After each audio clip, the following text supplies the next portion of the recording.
I think to me that the biggest gap here is, we're trying to build trust in AI and we're trying to build trust in the code that AI generates.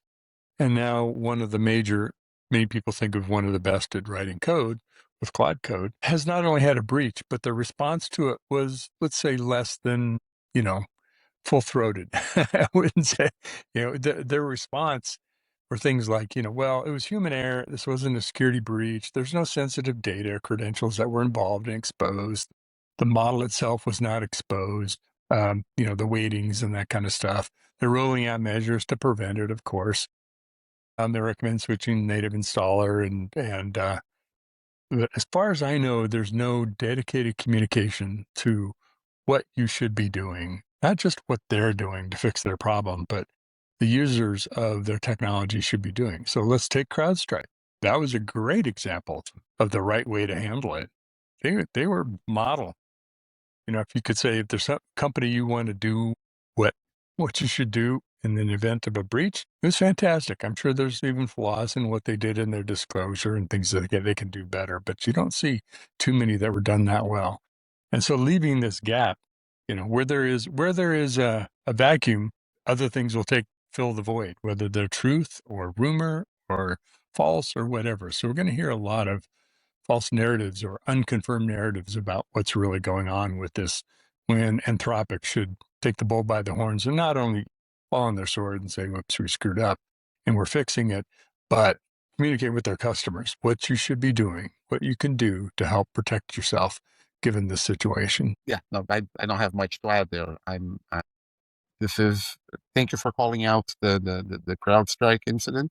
It's one more thing where it's the reminder that you want to be able to, like, we have to move this entire industry. We have to move from one flaw and you're dead kind of thing. Like, this has become that much more strategic, where you work with your strategic partners to, okay, something went wrong. What are we going to do about this?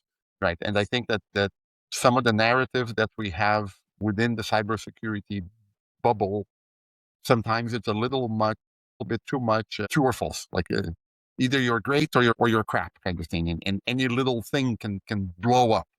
No, the world doesn't work like that. The world is more, okay, this happened. Let's make sure it doesn't happen again.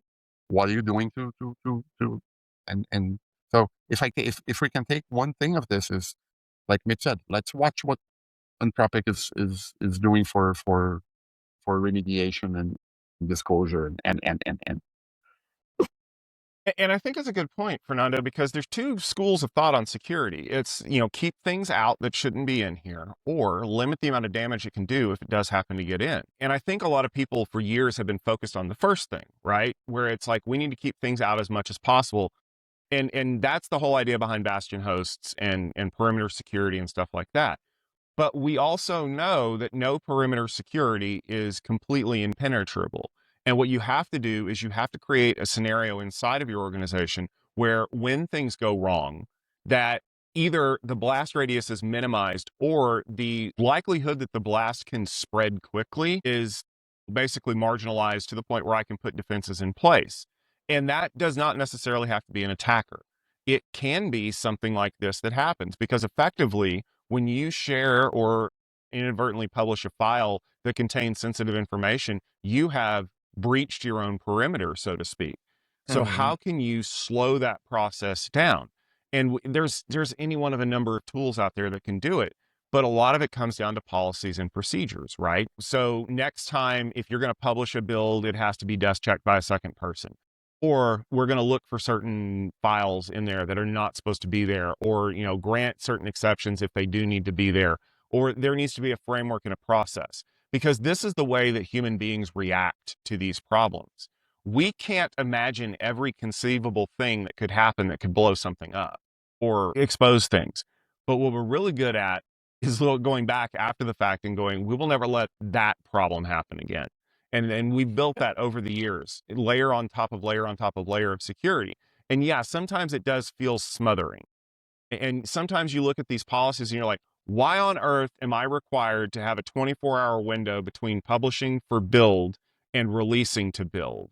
And then you realize that 10 years ago, somebody instantly published a build to the whatever repo, and there was something in there that shouldn't have been there. And that 24-hour cooling off period is so that people can go in and look at it and make sure that it's valid or not.